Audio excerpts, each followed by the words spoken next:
The Usekh collar is a broad necklace, prominent in ancient Egyptian culture. It is constructed using a variety of materials, including lapis lazuli, carnelian, and quartz. Faience, a glazed ceramic material, is also a common component of Usekh collars. Beyond its aesthetic appeal, the Usekh collar held symbolic significance. Each element and material incorporated into the collar carried a hidden layer of meaning. These meanings, often related to protection, status, or religious beliefs. The Usekh collar was a significant ceremonial adornment in ancient times. It was sometimes referred to as the garland of Atum.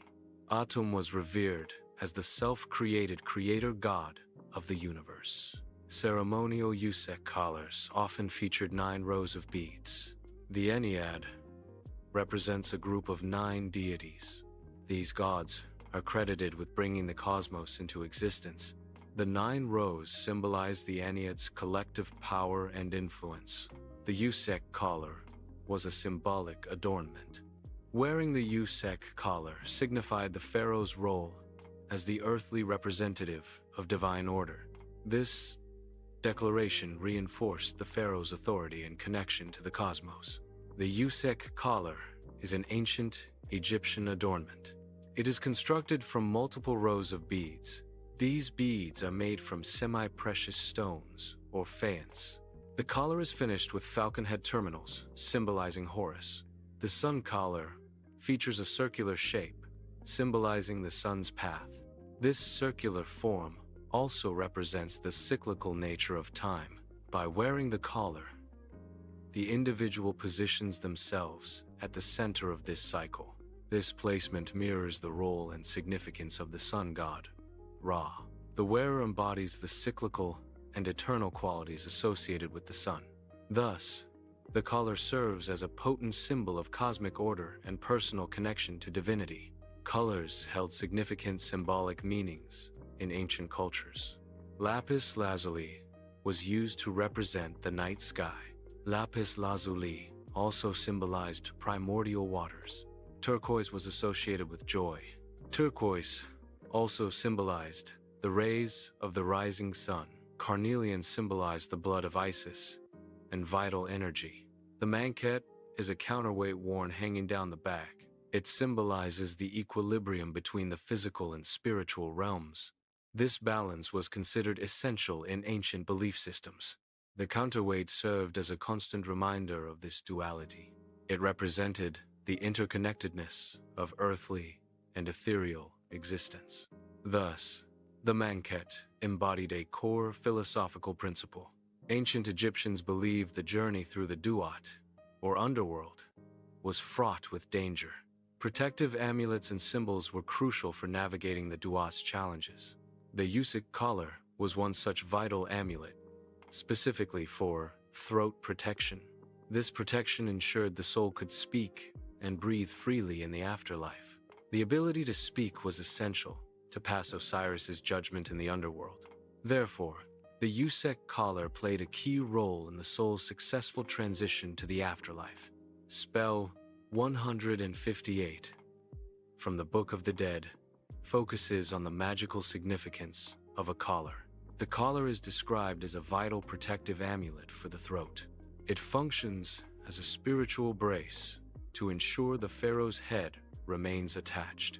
This attachment is essential for the pharaoh to speak spells in the afterlife.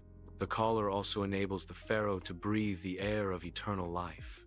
During mummification, specific protective measures were enacted to safeguard the deceased. A usekh, a type of broad collar necklace, was placed over the chest of the deceased. The placement of the usekh was strategic, intended to protect the throat and chest. This protection was crucial for the perilous journey through the underworld. The usekh was believed to ward off malevolent forces that could harm the deceased in the afterlife. The Hall of Ma represents a critical juncture in the afterlife journey. The deceased must demonstrate alignment with divine order to proceed. This proof was essential for gaining access to eternal life. Symbolic objects, such as a collar, served as visual affirmations of purity. The collar signaled the wearer's status as a purified being. This purified status was a prerequisite for entering the eternal realm. The deceased undergoes a transformation sequence. This transformation involves wearing a symbolic blueprint. By wearing this blueprint, the deceased assumes the luminous form, also known as the Ah. The Ah represents a reassembled identity. This reassembly process aligns the deceased's identity with the structure of the heavens. The transformation signifies a harmonization with the celestial order.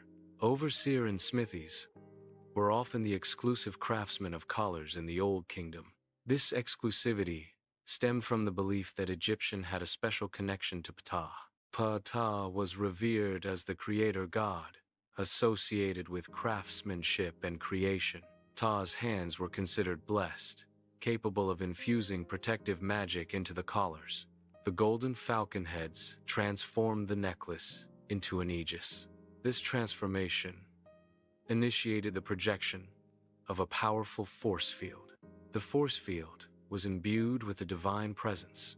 This divine presence served to purify the river. The river was cleared of both literal and metaphorical demons. The Aegis shield effectively eliminated negative influences. The monkhet served as a spiritual anchor for its wearer. Its primary function was to maintain the wearer's heart in alignment with Maat. A shift in the collar indicated the king was out of balance. This served as a physical reminder to remain upright in the eyes of the gods.